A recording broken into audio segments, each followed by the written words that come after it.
ব্রিটেনের হাই স্কুলে অ্যাডোলেসেন্ট সিরিজটি বিনামূল্যে দেখানো হবে বলেছেন ব্রিটেনের প্রধানমন্ত্রী কিয়ের স্টারমার বলেছেন যে বয়ঃসন্ধির প্রসঙ্গ নিয়ে আলোচনা হওয়া প্রয়োজন।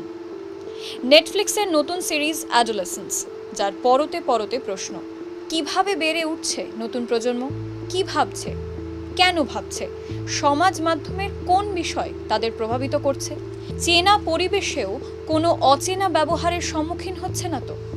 একই বাড়িতে থেকেও কি অভিভাবকেরা সন্তানদের পুরোপুরি চেনেন? নতুন সিরিজ মুক্তি পাওয়ার পরেই প্রশ্নগুলো দাবানলের মতো ছড়িয়ে পড়েছে। উন্নত দেশের মাটিতে যখন বয়ঃসন্ধি নিয়ে খোলামেলা আলোচনায় উৎসাহ দেওয়া হচ্ছে, ঠিক সেই সময়ে দাঁড়িয়েই আমাদের দেশ, আমাদের রাজ্যের চিত্রটা একেবারে অন্যরকম।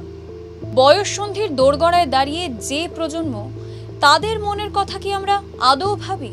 পরিসংখ্যান বলছে নাবালকদের মধ্যে অপরাধ ঘটানোর প্রবণতা রয়েছে। ন্যাশনাল ক্রাইম রেকর্ড ব্যুরোর তথ্য অনুযায়ী 2020 সালে নাবালক অপরাধের সংখ্যা 29,768। 2021 সালে নাবালক অপরাধের সংখ্যা 31,170। 2022 সালে নাবালক অপরাধের সংখ্যা 30,555। এর মধ্যে খুনের চেষ্টা, অপহরণের মতো অপরাধ রয়েছে। 2025 জানুয়ারি, কলকাতা। বিবাহ বহির্ভূত সম্পর্কের কথা জানতে পেরে বাবার চর্চিত প্রেমিকার ওপর হামলা চালায় এক নাবালক। হাসপাতালে মারা যান সেই তরুণী। 2025 মার্চ, নিউ টাউনে খুন টোটো চালক, গ্রেফতার 2 নাবালক। শোনা যায় 2 নাবালকের একজনের বান্ধবীকে উত্ত্যক্ত করত ওই টোটো চালক। এমনকি মেয়েটির মায়ের সঙ্গেও নাকি বিশেষ সম্পর্ক ছিল সেই টোটো চালকের। সেই আক্রোশেই এই খুন।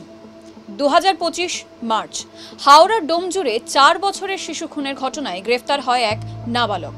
খেলার বল নিয়ে বিবাদের জেরে এই খুন বলে প্রাথমিকভাবেই মনে করছে পুলিশ। রাজ্যের বাইরে যদি তাকাই, 2025 এপ্রিল, ঘটনাস্থল পাঞ্জাব। আইফোনের জন্য বন্ধুকে খুন, গ্রেফতার নাবালক। 2012 সালে দিল্লির যে নির্ভয়া কাণ্ড ঘুম উড়িয়েছিল সারা দেশের, সেই কাণ্ডের অন্যতম মূল অভিযুক্তের বয়স ছিল 16। তাকে নিয়ে বিতর্কও কম হয়নি। নাবালকদের অপরাধ প্রবণতার পাশাপাশি রিপোর্ট বলছে অপরাধের শিকারও হচ্ছে বহু শিশু। আমরা কি আদৌ ওয়াকিবহল নতুন প্রজন্মের বেড়ে ওঠা নিয়ে?